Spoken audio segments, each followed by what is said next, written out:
Also, Phil, you know what time it is? It's t-shirt time, baby. We gotta change.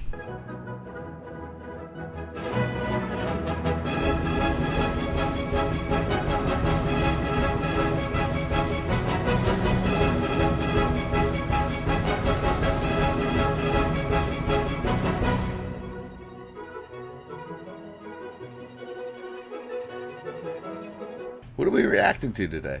We're gonna do... What a way to intro it. Well, welcome to the show, Bandecdotes. Phil, you don't even know what we're reacting to.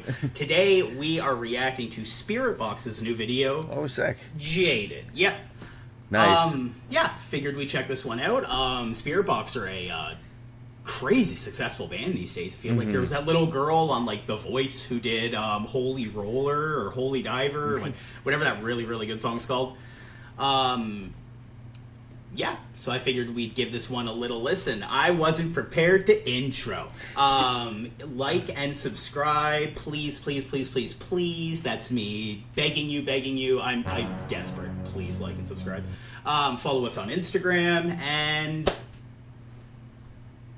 I don't know. You got, how are you feeling going into this? Learning just this second what we'll be reacting to, because we're professionals here. Spiritbox, yeah, no, they're a great band. I've listened to Courtney in podcasts before. I've listened to her old band, Unicron. I saw her live with I Wrestled a Bear once at a Warped Tour. So, like, to hear that Courtney is back at it again in one of the most biggest and influential bands in the scene right now, metalcore, it's just so exciting, and I love it. And they bring a special element to metalcore. You know, a lot of people have been, noting that some of these big metalcore acts like Architects, Spiritbox, and I think there's another one, are bringing a lot of the elements of nu metal back, like Evanescence and Linkin Park. We always call things Linkin Park core. And I think they certainly do bring that sort of element to the table, but they obviously have a different vibe going where they can kind of capture everything. And something you mentioned in a previous reaction video is Spiritbox, and a lot of the visual they use in their videos are fairly religious, and they kind of do what you mentioned before, where like they're just using the imagery not to tell a story, just to use it because it kind of looks cool. Yeah, I love it. Yeah, exactly. Ambiguous religious use I've always really liked. Like when you're not trying to say anything either way. It's just because I've always been like a fan of like the imagery in Catholic religion, and like the use of words, like calling like things like your sword and like stuff like that. Like I'm a dramatic guy. Yeah. I grew up listening to a lot of AFI. So like I appreciate like really wordy, overly poetic stuff. We both love Every Time I Die, and it's hard to imagine someone who likes Every Time I Die without really appreciating that about Keith. So for sure. Yeah, well, let's pop into this. The thing that's so cool about Spiritbox is that they've taken such deviations in their like music that I genuinely don't know what to expect from this song. It could be super heavy, it could be like poppy and like almost like Sleep Token-y, like it could go so many directions. Like this is the, like, I feel like out of all the videos we've watched so far together, this is the one where I really feel like I have zero clue what I'm going to get sonically back. Cool. Share your screen. You gotta share your screen. Yo. Yo. I can't. You gotta share your screen. I really can't believe myself sometimes.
It's crazy that you brought up Evanescence at the beginning of this, because it's like, this feels like a really modern day take on that exact thing. Mm-hmm, absolutely. That intro is crazy too. That's what I loved about Architects, is just like the most pristinely played metal riff. It's what I still like about Trivium and like stuff like that. Like when the riff just sounds so clean. Yeah, no, and her voice is so, she's got, like, it's haunting. She's one of the, like, I bring it up often, like, this is a song that could be sung by a ghost, like, and I think you nailed it. I think there is some big Sleep Token inspiration here. I don't know if we necessarily would have gotten a song like this hadn't a band like that existed with their record. Yeah, this is certainly, I like how this is where we're going with metal, because, like, I feel like there's a lot of bands, especially like a band like Architects, who's been around for so long, have exhausted so many branches of this umbrella, and I think they've done a perfect job kind of like spearheading, this is where we're kind of going with metal, because, hey, listen, if you want to listen to all that tech stuff, you want to listen to Ruin, you want to listen to Hollow Crown, those albums exist, and we I'm sure they play those songs live. I don't know. But it's I love when a band does that, when their catalog is just like so big. And here, this is what we're getting out of this Spiritbox song, at least, is we're seeing a little bit more of like a songful driven song. Yeah, and the thing about this sort of writing is like, and I mean, don't get me wrong, like, I love a band that can like write, an LP every 2 years of 12 amazing, super heavy songs. That's awesome, and I really appreciate when bands do that. But when you start looking at your own music, even from like a live performance basis, it's like when you have like 40 minutes worth of iconic heavy songs, like, it's really hard to start even fitting in new tracks and stuff like that. And I think that's such a great time to start really experimenting with your music and like getting and capturing new audiences, and then knowing, if you're playing, if they're on a bill with like a metalcore band, they can jump into all those heavy songs. And if they end up on a bill with Paramore or something like that, they have these sort of mid-level songs. Then you can hit those little kids with like a Holy Roller, you know what I mean? And just like blow their minds. So like, yeah, this is such a good approach. And yeah, we love songful songs on this channel. Oh yeah.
Yeah, song's covering a lot of ground. Yeah, no, I'm always a big fan of verse 2 always being sung like they're done with screaming, like that. Yeah. It's an element that happens over several songs.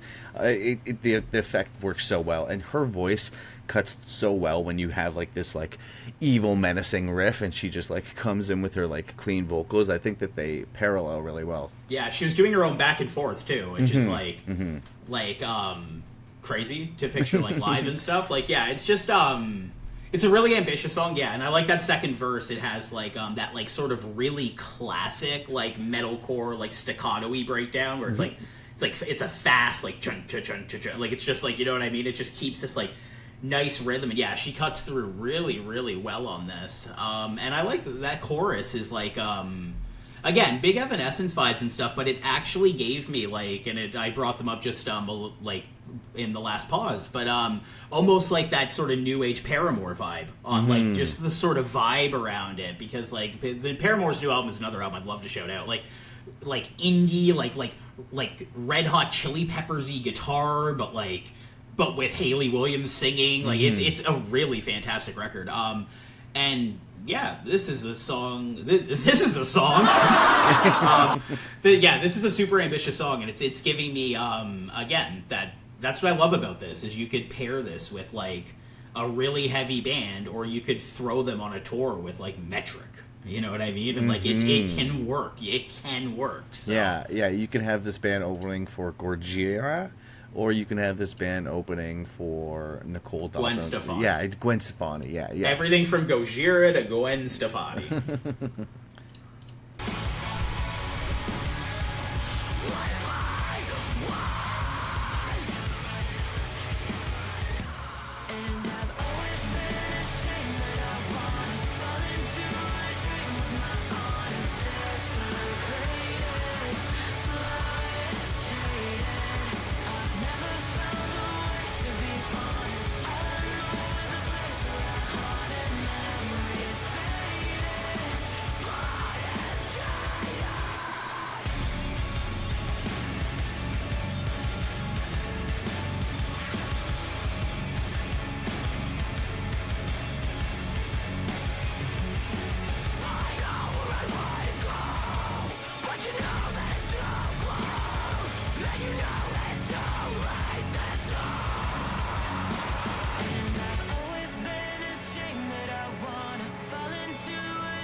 Do you remember the like PlayStation 1 or 2 like home screen? Yes, the PS2.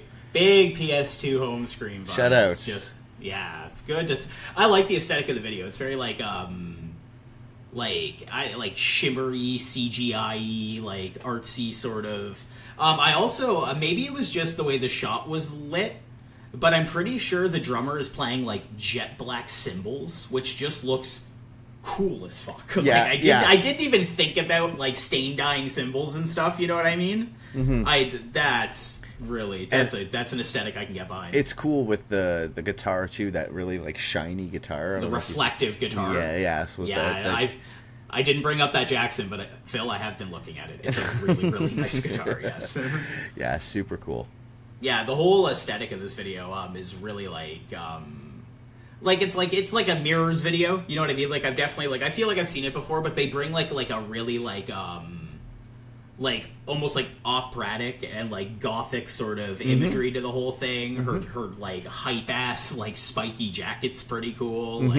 Yeah. This is super sick. Where we think the song is going from here? I think we're going to end with a typical... The chorus. Yeah, the chorus. I really think that's how we're wrapping this up. I would be surprised. I think that this is probably like a pretty anthemic song for people who really, really enjoy this. So I think that, you go back in... You know what? We get the chorus one more time. And then we get her sort of do a rising scream into one last, like that heavy breakdown. That's what we do. That's what we do. I put my money on it. I'm right there with you, but I'm even going to bet that, that last thing that we're talking about is only about 10 seconds long. I completely agree with you. Cool. I also think, you know what? I'm going to double down. I'm going to put 5 more on the table, or I don't gamble. I think that one of the last things we're going to hear too is a last chug, a last drum hit, and a very sudden scream ending. Yeah, it's nice. I like I'm that. Doubling down. I'm gonna do some Inception level bets here. We completely miss.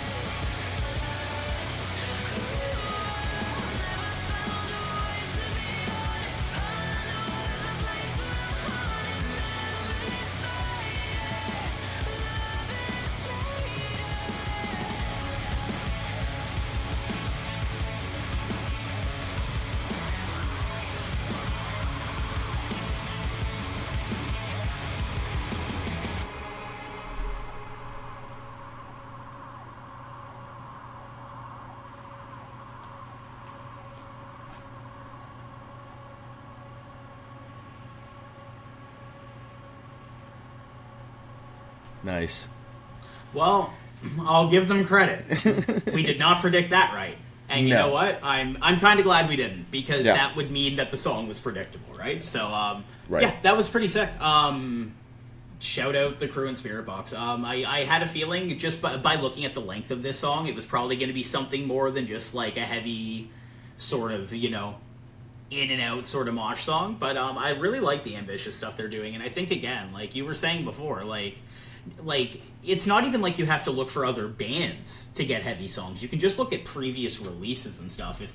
If you're one of those people being like, why doesn't your album still sound like this album from X year, stuff like that. I like seeing like people like take like a risk and do something more ambitious. And I think that this is so good for like entrance level bands are such an important thing for the culture in general. Yeah, it's so important to have bands like Spiritbox and bands like Architects and even bands like, for me it was like Linkin Park. Yeah, like when I was a kid, like Chester was the first person I heard screaming, but it just felt really accessible in a way that something like early Scram stuff didn't for me. You know what I mean? That just felt so alien to me, but I was able to get behind a song like One Step Closer and slowly work my way down into like Whitechapel.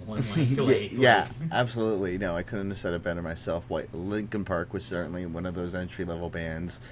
Slipknot was that up there. Like a lot of it was super heavy stuff, but it was so mainstream and accessible. Limp Bizkit was very tongue-in-cheek, but they definitely did their job making their influence on some other bands and stuff. That's why I always liked Linkin Park better. I always found that they were like a Limp Bizkit without the goofiness.